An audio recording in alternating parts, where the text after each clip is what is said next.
Salut à toutes et à tous et bienvenue dans ce 78e numéro de Plus d'Afrique, émission immanquable pour les abonnés comme pour les autres. 2013, c'est ouvert. Une nouvelle année, on vous la souhaite belle, lumineuse et porteuse d'espoir pour un continent qui continue d'avancer avec positivité, à l'image de la bande de Plus d'Afrique réunie autour de moi aujourd'hui sur ce plateau. Maryse Evangépé en mode coup de cœur ou coup de gueule, Sandra Nkaké pour une belle découverte en ce qui concerne les inventions, le prince Bibi Tanga et une belle chronique musicale, une émission aux couleurs vert, jaune et bleu, le Gabon forcément, Bolo Mboloa, Nouem Bolani, Plus d'Afrique, c'est parti.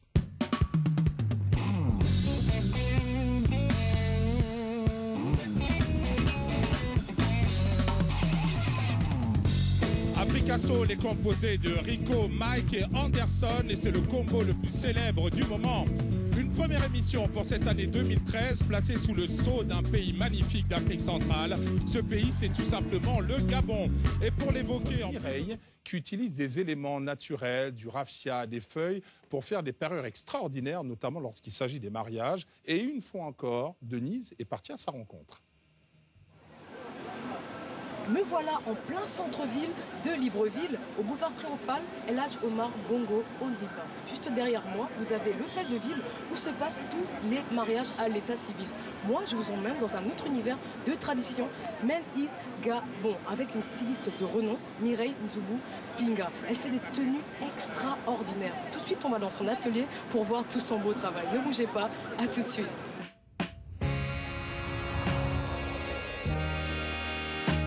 Did you ever have to sit there and watch them holding hands? Everybody around. Je suis styliste modéliste spécialisée dans les vêtements traditionnels de cérémonie, entre autres les mariages coutumiers, mais aussi tout ce qui est danse traditionnelle.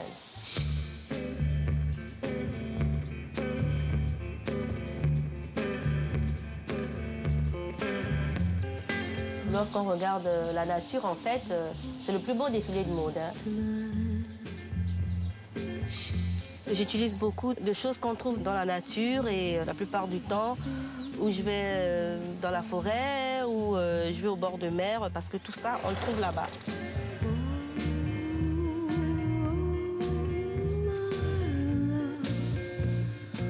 Et j'ai toujours été très très proche de mes origines. J'ai toujours voulu savoir d'où je venais pour bien sûr mieux savoir où je vais.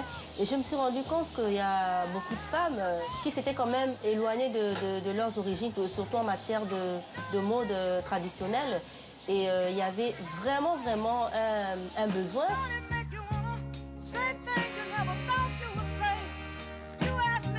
Bien avant que je me lance dans ce domaine, celles qui s'habillaient comme ça n'avaient pas le corps habillé comme je le fais maintenant, c'est-à-dire avec du maquillage traditionnel, avec les bras, les chevilles, tout le corps paré d'ornements. Ça a quand même révolutionné la mode traditionnelle.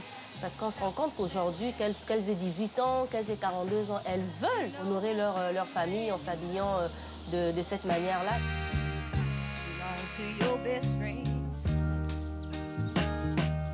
Lorsque je reçois une mariée, la première chose que je fais, c'est je la laisse parler. Parce qu'en parlant, elle se dévoile. La mariée est ma première source d'inspiration. C'est encore une très très jeune fille, donc on va utiliser le symbole, ça se dit symbole Angondo, c'est-à-dire les lunes. C'est un symbole féminin qu'on utilise beaucoup dans le sud du Gabon. Au Gabon, les traditions perdurent et chaque mariée veut bien sûr sortir avec ses symboles. C'est un langage et ce langage, il faut bien le parler. Vous n'allez pas être, par exemple, du Nord et puis sortir avec une mise vestimentaire 100% du Sud. D'abord, votre famille ne se reconnaît pas. Et puis, bon, la belle famille, rien que sur le plan visuel, il ne vous situe pas. Vous pourrez assister à 10, 15, 20 mariages ce sera toujours différent. Parce que les ethnies sont différentes, parce que chaque être humain est différent et que chaque mariage est unique. Bravo à Mireille Nzouboum-Piga pour ses créations magnifiques. Un Gabon avec des couleurs qu'évidemment nous redécouvrirons encore et on est très heureux de vous accompagner dans la découverte de ces pays d'Afrique et le Gabon particulièrement.